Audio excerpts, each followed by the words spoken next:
So I'm going to wipe it off, and hopefully you'll be able to see from the angle you're viewing the improvement already, and call the fire brigade if I get stuck.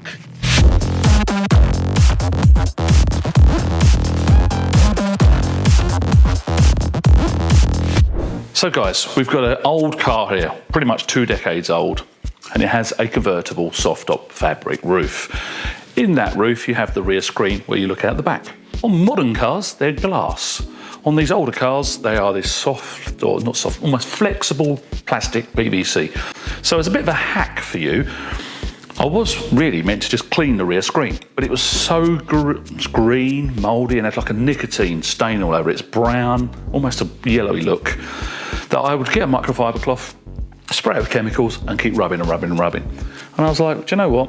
Why not just use the machine to do the cutting instead of me rubbing with my arms? Now, I have polished one side and not the other, which is really, really obvious. But I haven't polished it to remove the scratches because they are so deep. I have done this in the past, and I have removed scratches which are quite deep. But what happens is that this material will warm up, get very flexible. It takes a lot of slow polishing. And then you've got to be careful of the stitching around the edges if it's weak, if you're pushing down with a polisher. So generally we just clean this surface. Now, I could do it by hand. But if you really think about it, we now have microfiber polishing, cutting, and light polishing discs. So it makes sense, why don't we just put it on a machine and let the machine do the work for us instead of our arm?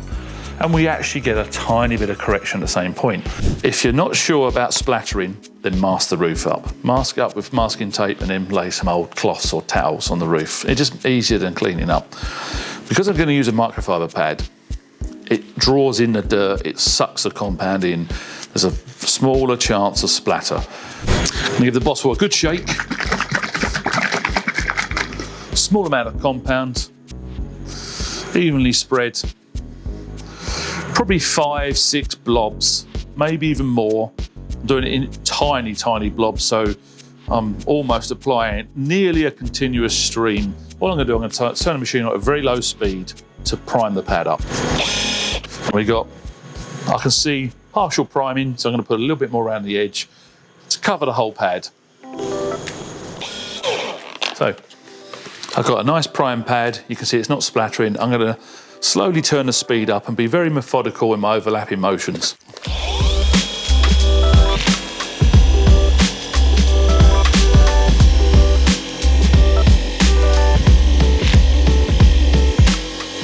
So at the moment, it's still got the compound residue. It looks like it hasn't done anything. I'll bring the machine over to you.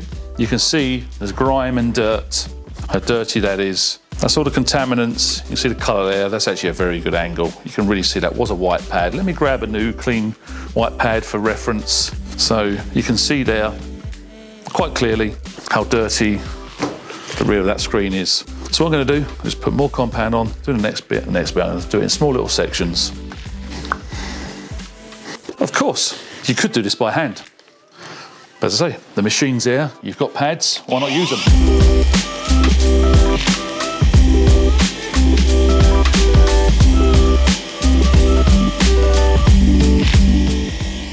It's getting dirtier, the pad, of course it will.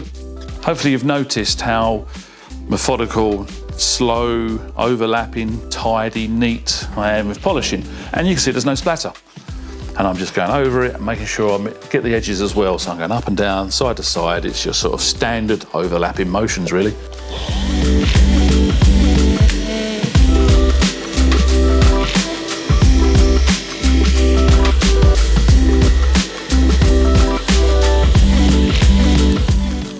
Hopefully better see that what I've done was the free strips and overlapped them. It's just to make it uniform, so there's no sort of, been no bias one area more than the other. I'm going to put a clean pad on, just in case. Put a clean pad on, go over it again with a more general, larger sweeping pass, just to make sure all the grime and dirt is removed.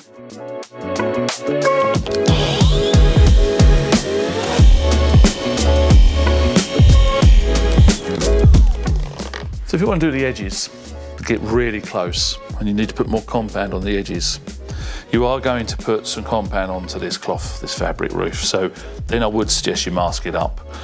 For this purpose here, it's just to give it a real nice cleaning, deep clean. Let's call it a deep clean. I'm not really trying to correct. So I'm going to go over this once more, even up all the compound that's left over, and then we'll wipe it down, then we'll move to the inside.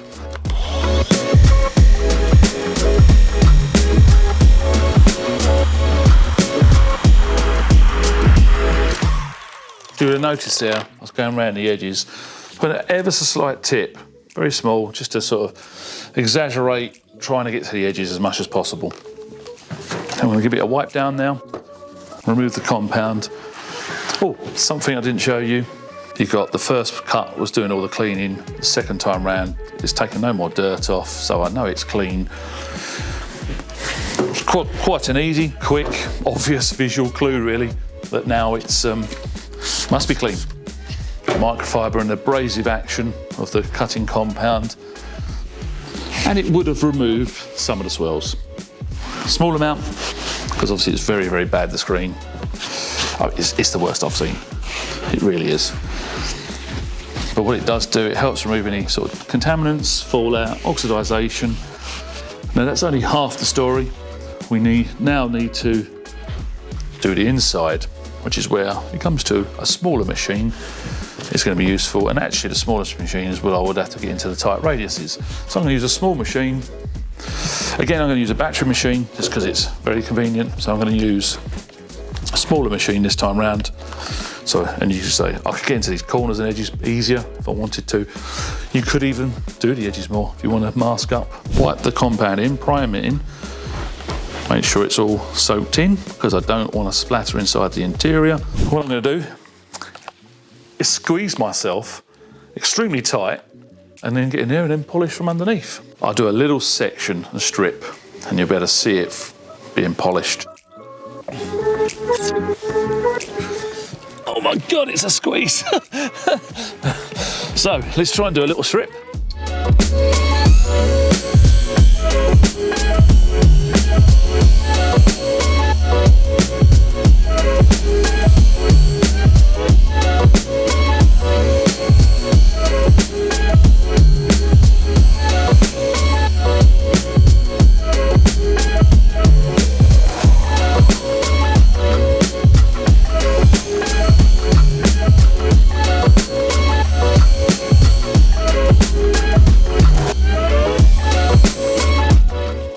So I'm going to wipe it off, and hopefully you'll be able to see from the angle you're viewing the improvement already. It's so you can see how much grime and dirt. I'm going to struggle and climb back out. Oh, yep, I'm getting too old for this, as they say. Let's climb out. And that is gone. Very dirty, the same again, it's gone very dirty again. The easiest way for reference is if I pick up a new pad, you can see, we can focus how much cleaner that is. And yes, it's, I'll let Ashley come in closer and just get a sort of side-to-side shot of that. Gives me a chance to get my breath back while I squash in that tiny little hole, and then we're going to get back on. I'm going to polish the rest of the screen. And call the fire brigade if I get stuck.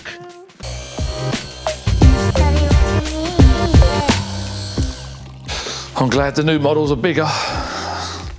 Right, I'll quickly show you how dirty that rear screen was in comparison to the new pad. Look at the dirty pad, so I'm going to switch them over, repeat the process.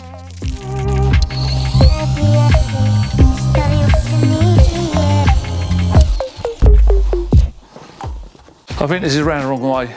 Ashley's young and flexible. He should be in there. I should be the cameraman. So, as you can see, it's a vast improvement. I'll go around, check the edges. It looks like there's a little bit more I can do along in there. I've got to check it's on the inside or outside, but you get the idea. It's made a massive difference. So I'm just going to finish up, and that's that task done, as I said. What innovative ideas do you have when it comes to using detailing equipment in not the normal Pacific use. So polishing paint, I've managed to deep clean this rear screen. Thank you for watching. Hope you've enjoyed the transformation so far. Don't forget, subscribe, stay tuned for more content like this. Thank you very much, goodbye.